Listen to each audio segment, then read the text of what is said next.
매일 아침 하나님과 함께 누리는 하늘의 양식, 오늘 만나. 그때에 여호수아가 아이를 빼앗아 진멸하되 여리고와 그 왕에게 행한 것 같이 아이와 그 왕에게 행한 것과 또 기브온 주민이 이스라엘과 화친하여 그 중에 있다 함을 예루살렘 왕 아도니 세덱이 듣고 크게 두려워하였으니 이는 기브온은 왕도와 같은 큰 성임이요 아이보다 크고 그 사람들은 다 강함이라. 예루살렘 왕 아도니 세덱이 헤브론 왕 호함과 야르뭇 왕 비람과 라게스 왕 야비아와 에글론 왕 드빌에게 보내어 이르되, 내게로 올라와 나를 도우라. 우리가 기브온을 치자.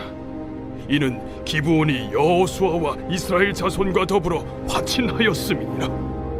아모리 족속의 다섯 왕들 곧 예루살렘 왕과 헤브론 왕과 야르뭇 왕과 라기스 왕과 에글론 왕이 함께 모여 자기들의 모든 군대를 거느리고 올라와 기브온에 대진하고 싸우니라.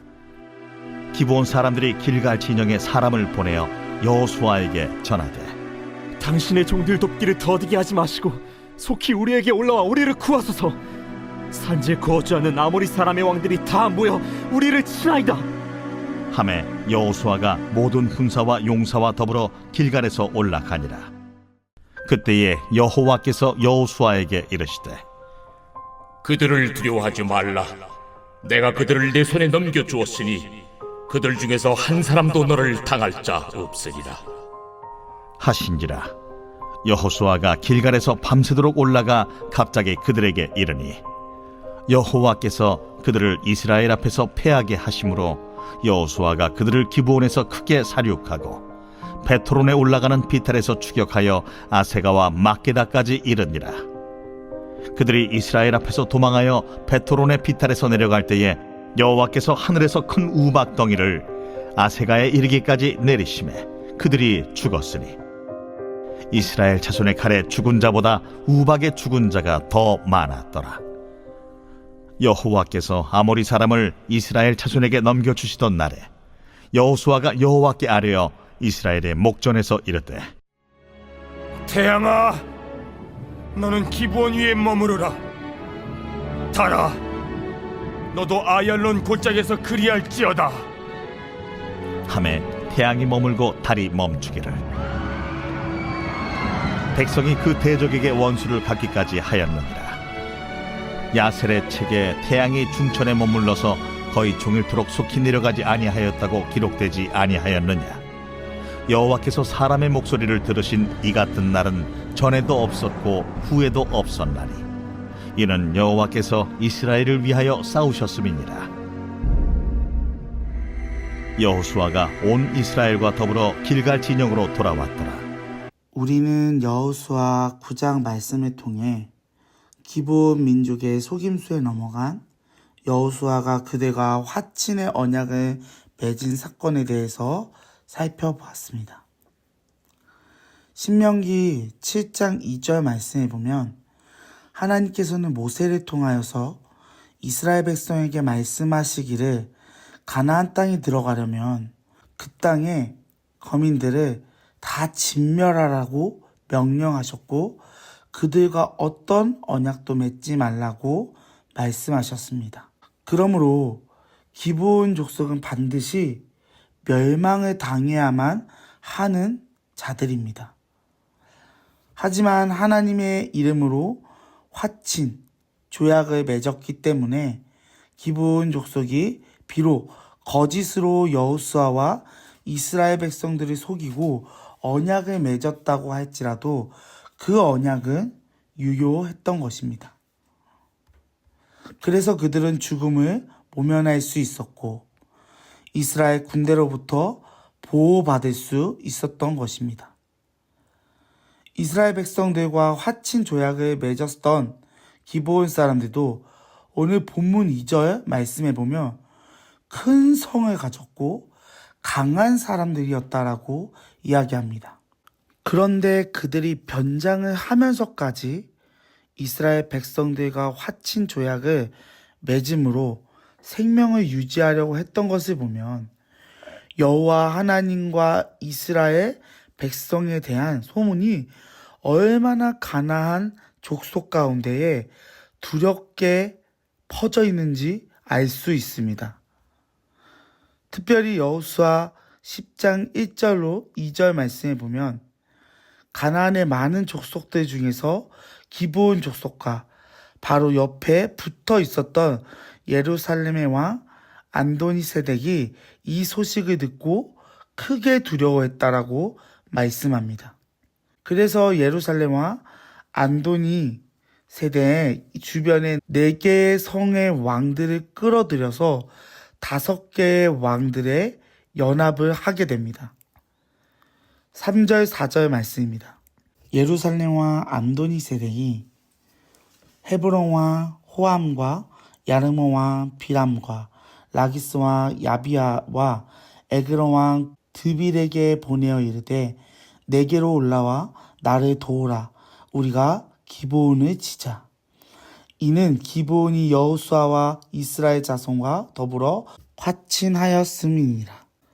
가나안 왕들이 연합하여 기브온 족속에 대항하여 싸움을 걸어왔습니다. 여기서 의아한 것은 5 왕이 동맹을 결의하고 싸우려는 대상이 이스라엘이 아닌 기브온 사람들이었다는 것입니다. 왜 그럴까요?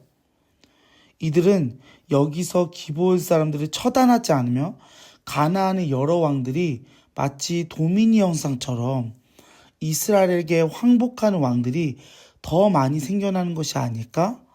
미리 겁을 먹고 그들을 배신했던 기브온 왕을 처단하려고 했던 것입니다. 그러자 기브온 왕이 여호수아에게 급히 사신을 보내달라고 요청합니다. 6절입니다.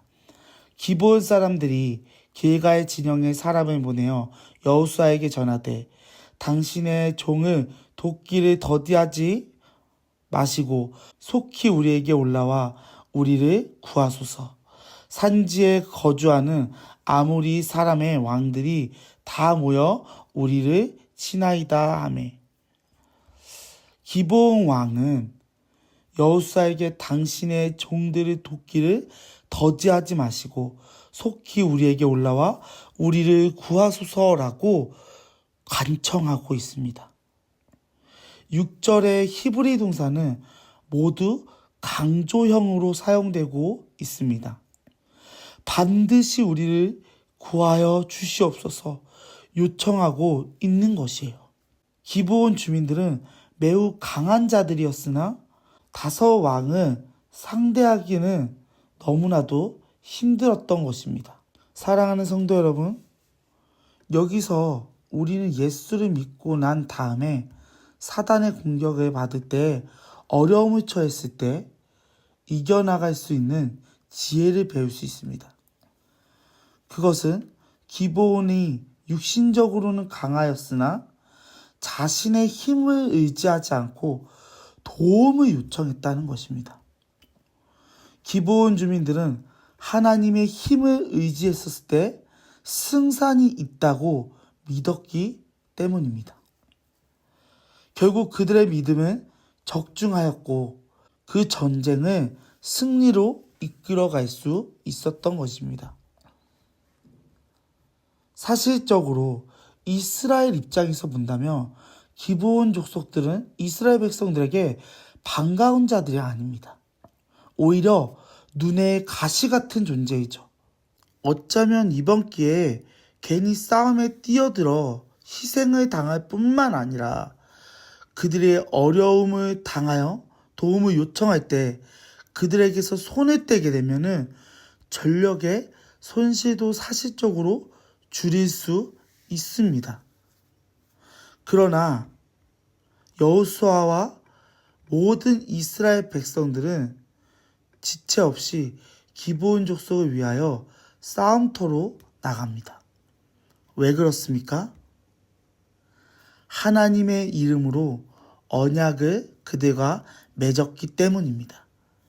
그리고 하나님께서도 이 전쟁을 허락하십니다. 8절입니다. 그때 여호와께서 여호수아에게 이르시되 그들을 두려워하지 말라.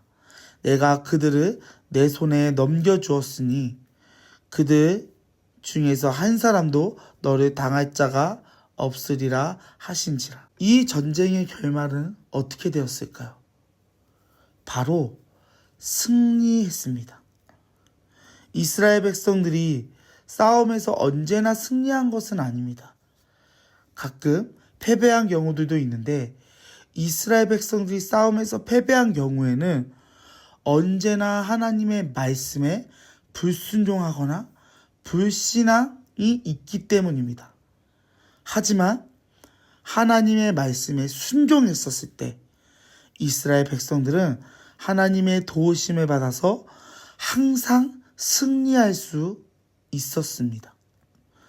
하나님은 믿음으로 순종한 자들에게 함께 하십니다.